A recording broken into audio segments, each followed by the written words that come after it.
Hey everyone, welcome back to GuideFolio.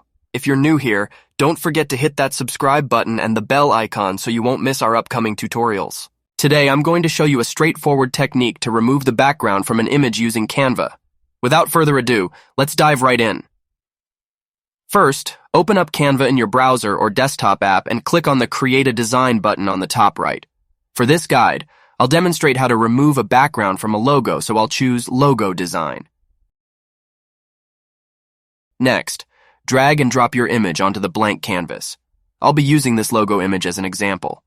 Now we're getting to the exciting part, removing the background. With your image selected, click on the Edit Photo button at the top left of the screen. From the Tools list on the left, select BG Remover. Canva will now perform its magic. In just a few moments, you'll notice that the background has been removed from your image. As you can see, it has removed a part of the flower's petal. It happens occasionally, but mostly it does the job flawlessly. However, there's no need to worry. I'll show you a quick fix.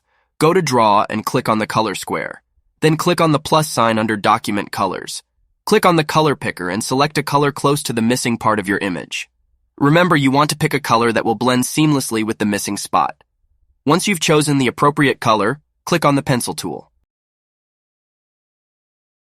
Adjust the size based on the spot you're filling in. Now simply draw on the missing spot. If you make a mistake, you can easily undo and try again. And there you go. It looks as good as new.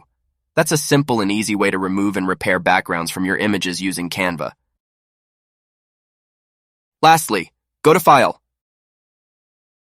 Download.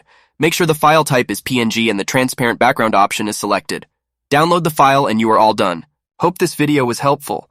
Don't forget to smash that like button, subscribe to GuideFolio, and ring that bell for notifications.